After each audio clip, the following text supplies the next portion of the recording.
I feel like there's a lot of terms and terminologies that we all need to know. So today we're gonna go over it.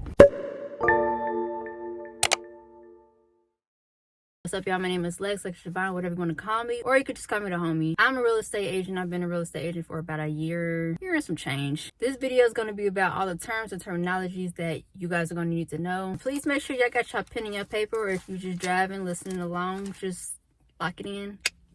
And yes, I took my notes so I wouldn't forget anything either. All right, we're gonna start with number one. Last video, I talked about bankruptcy very quickly. Bankruptcy is just the legal process in which you do not have to pay your debts back. This can look like if you have car notes, mortgages, credit cards, any kind of debts that you may have that you no longer can afford. You can declare bankruptcy. Now, there are different types of chapters of bankruptcy. I think it's like a chapter 7, chapter 11. There's different ones that you can get. I am not a bankruptcy expert. Do not ask me about bankruptcies just yet. I am in school for finance right now, so these are the things that I'm learning. However, I'm not the person to go to. Contact a financial advisor and they can help you with the bankruptcy process. In my opinion, if you have certain debts that are just like, that's just hitting your credit because you just don't want to pay it for whatever reason. If you got the funds and you can't pay it, but you just like, well, forget it, I just don't want to. Number one, your credit is getting cooked. Number two, pay them people. If it's something that's minor that you can just pay off to like get in good standing, like a couple hundred, maybe a couple thousand, pay them people and move on. That's just my advice. A loan officer is a person that works with a mortgage company. This is the person that you're going to have initial contact with. They're going to take all your bank statements, all of your credit information, social security, ID, everything I mentioned in the last video. Go back and watch. They're going to take all that information. They're going to plug it in. They're going to give you a number for your pre-qualification and also your pre-approval. So they are very important. Make sure you get yourself with a good lender that can help you out. And if you don't have a lender, if you don't know who to go to, just contact me, DM me, let me know, and I can get y'all with my lender. Escrow is a neutral third party that holds funds until contractual obligations are met. They are neither for the seller nor are they for the buyer. They're just in the middle. They just handle money, and that's it. Down payment is an amount of money that you're going to take and you're going to put on whatever purchase it is that you're running. So in this case of real estate, you can also put a down payment on a car, for instance. That's like something that most people do. This money is going to be taken, is going to be applied to whatever the balance is. Say you have a car and you want to buy it for $5,000 and you would like to put a $1,000 down payment on it. Now that balance is going to go down to $4,000 because you're doing 5,000 minus 1,000 equals 4,000. Feel what I'm saying? An asset is anything that is beneficial. That does not just apply to anything in real estate. That applies to anything, period. A person could be an asset. We're going to keep it real estate related though. So an asset is just anything that's beneficial. So if you're buying a home and they're wanting to know what kind of assets do you have, if you have equity in other houses, if you have cars that are paid off that you would like to put up just in case you default. Sometimes art, anything that is worth something that you could say, hey, I got this and I can sell it. If you have a gift that is coming from a family member as like a down payment or just like a payment in general, that's an asset. Investment accounts, like I talked about last time, IRAs, Roth IRAs, CD accounts, anything that has to do with something that can help your situation, that's an asset. A loan estimate is an estimate of everything that you're going to have to pay in the end. So closing costs, your mortgage balance, taxes, fees, anything that you're going to need.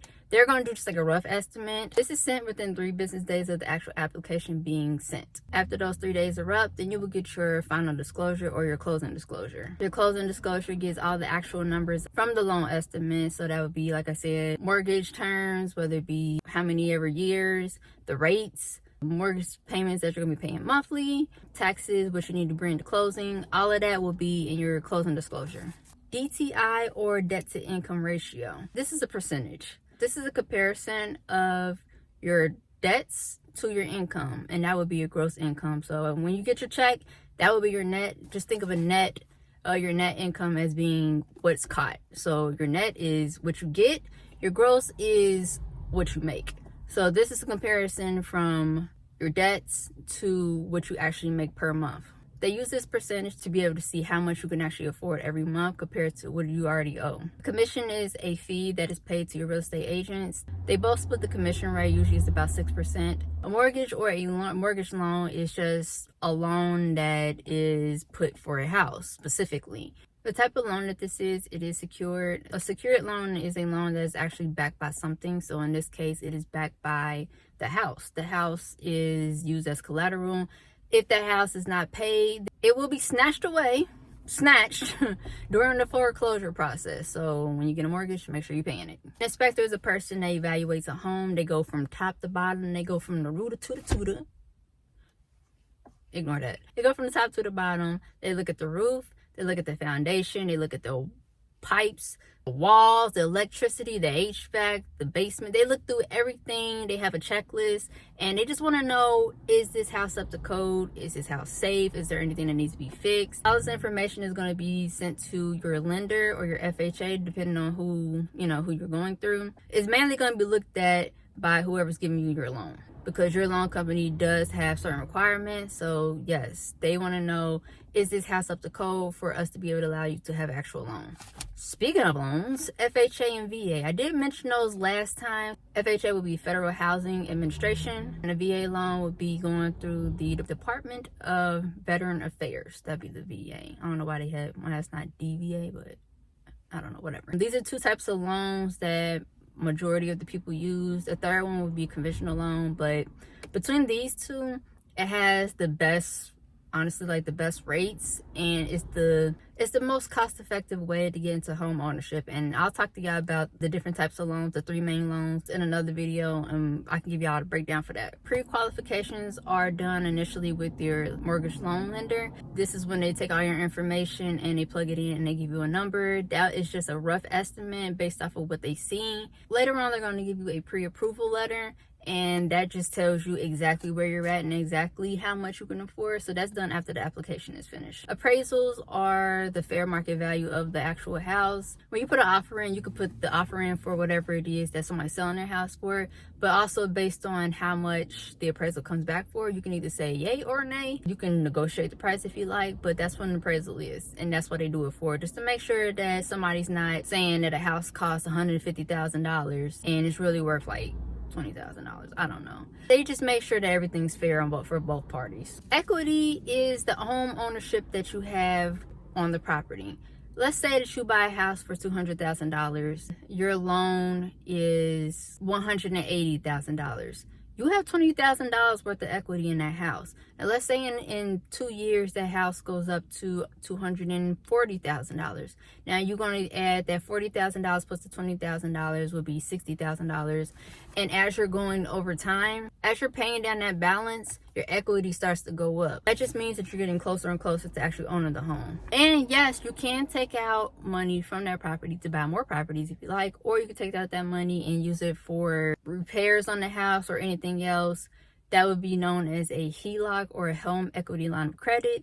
We'll talk about that in another video. Underwriter is the person that works for the mortgage company, and they are going to help you get your loan. They're going to evaluate all of your information, just like a loan officer. They're going to look at all of your information, and they have the final say and the final word on whether or not you can get that loan. Defaulting your loan just means you ain't been paying the 5. If you know, you know. But you haven't been paying on the loan, which definitely leads to foreclosure if not corrected and not paid on time. I think in a lot of cases you might have like 3 months. However, don't wait for 3 months to pay that mortgage. Pay it on time, staying on schedule. If you can pay it sooner, pay it sooner. Concessions are basically just incentivized expenses that they're going to choose to pay. Concessions might look like buy down points, repairs that need to be made, closing costs. All these concessions are usually done just to help the buyer out. That way they can just get to the closing table a lot sooner. Speaking of closing costs are the things that you're going to have to pay, or the items that you're going to have to pay when it's time to close. Closing costs could look like taxes, the deed, the title search, the commission for both the buyer and the seller. A deed is a document that has to be signed and notarized by the grantor, which would be the seller. The title to the property just shows who has ownership over the property. Ownership to the property means that you have the right to sell or also rent. The title means that you have complete control over the property. That's all the definition I got for y'all. I don't know how many there was. I feel like it was probably like close to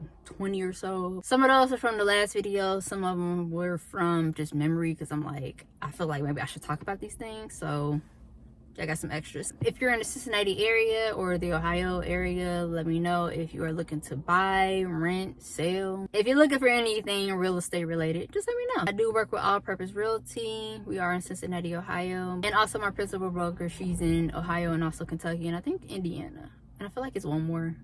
But just let me know and we can get you together. If you have any questions, let me know. If you have any video ideas that you want me to talk about, also let me know, because I'm always open to more ideas. I just want to educate y'all. I want to keep y'all on the up and up. That way y'all don't get left behind. Ownership is very important. That's why I'm here, because I want to help y'all. So y'all take care. Y'all be easy. Y'all be safe. Thank you for watching. I'll see y'all.